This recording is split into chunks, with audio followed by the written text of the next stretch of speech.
इंडी आघाड़ी की चुनाव में हो गई है हार, इसलिए माननीय नरेंद्र मोदी जी प्रधानमंत्री बन रहे तीसरी बार। मेरे पार्टी का लोकसभा में एक भी मेंबर नहीं होने के बावजूद भी मुझे तीसरी बार मौका में मिला है। ये मेरे लिए बहुत बड़ी अभिमान की बात है। मेरा 8 साल का अनुभव ध्यान में रखते हुए अगर मुझे ऐसा मौका मिलता है तो मुझे और भी आनंद होगा। आरपीआई अध्यक्ष रामदास अठावले इस वक्त हमारे साथ बातचीत करने के लिए मौजूद हैं। सर, मोदी कैबिनेट में आपको जगह मिल रही है, आप अपने अंदाज में किस तरीके से प्रधानमंत्री नरेंद्र मोदी को धन्यवाद देंगे, क्योंकि आप लगातार तीसरी बार मंत्री बनने जा रहे हैं। हाँ, तो मतलब आप लोग जानते हैं कि इंडिया आघाड़ी की चुनाव में हो गई है हार। इंडी आघाड़ी की चुनाव में हो गई है हार, इसलिए माननीय नरेंद्र मोदी जी प्रधानमंत्री बन रहे तीसरी बार।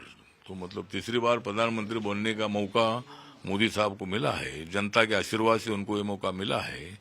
10 सालों में उन्होंने जो काम किया था उसका लेखा जोखा लोगों के सामने हमने रखा था और क्लियर मेजोरिटी एनडीए को मिली है और एनडीए के नाम पर हम लोगों ने प्रचार किया था और एनडीए को क्लियर मेजोरिटी मिली है। 300 के ऊपर हमारे पास अभी मेंबर ऑफ पार्लियामेंट है और इसीलिए हमारी सरकार को बिल्कुल धोखा नहीं है। हमारी सरकार 5 साल तक चलती रहेगी मोदी जी के नेतृत्व में। आपको रामदास अठावले को तीसरी बार मौका मिला है। आप इससे पहले राज्य मंत्री रहे हैं। इस बार आप अपने आप को किस रूप में देखना चाहते हैं मोदी सरकार में?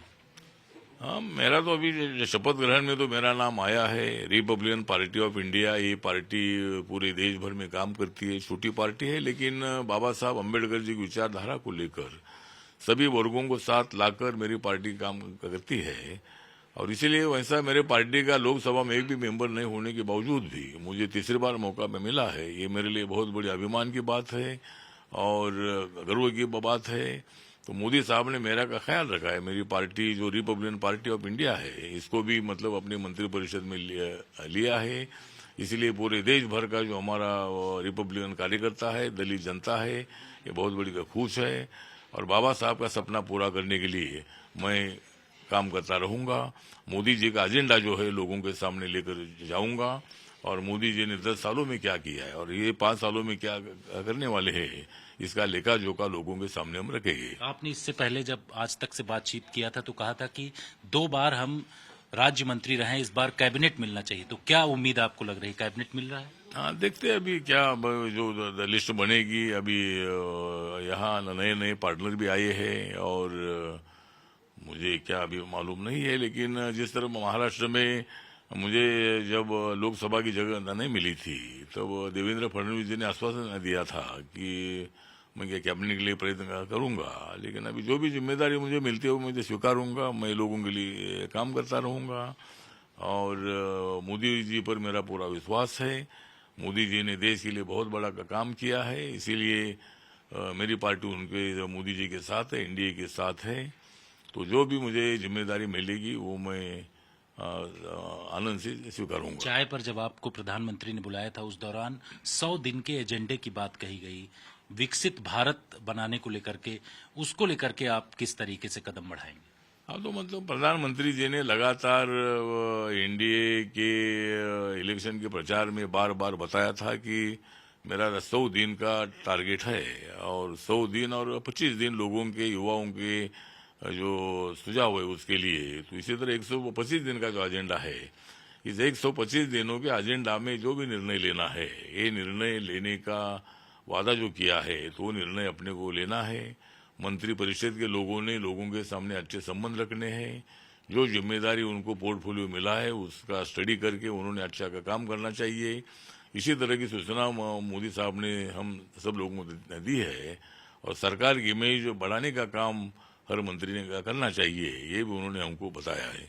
शपथ ग्रहण से पहले एक अंतिम सवाल, क्या आप कहना चाहेंगे? शाम को 7:15 पर शपथ ग्रहण है आपका भी, क्या कहना चाहेंगे? किस तरीके से आप आगे बढ़ेंगे? क्या इसके बाद आप कैबिनेट को लेकर के जो मांग कर रहे थे वो उसको लेकर के बातचीत करें?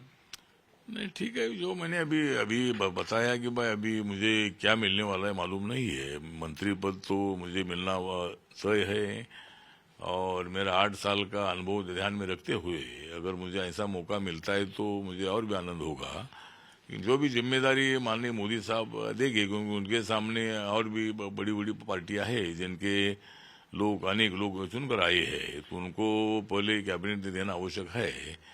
तो उसमें अभी क्या होता है मुझे मालूम नहीं है, लेकिन जो भी जिम्मेदारी मुझे मिलेगी वो जिम्मेदारी पूरी करने का काम मैं करता रहूंगा। मोदी जी के साथ मैं रहूंगा और मेरी पार्टी जो है, मेरी पार्टी बाबा साहब अम्बेडकर जी की विचारधारा का प्रचार और प्रसार करती रहेगी, समाज जोड़ने का काम करती रहेगी। बाबा साहब ने जो संविधान दिया है उस संविधान को मजबूत करने का काम करती रहेगी। और ये मेरा एजेंडा है, और मोदी जी का जो एजेंडा है विकास का, उसको लोगों तक पहुंचाने का काम भी मैं एज ए मंत्री मैं हमेशा करता रहूंगा। शुक्रिया आज तक से बातचीत करने के लिए। कैमरामैन सत्या के साथ जितेंद्र सिंह, आज तक।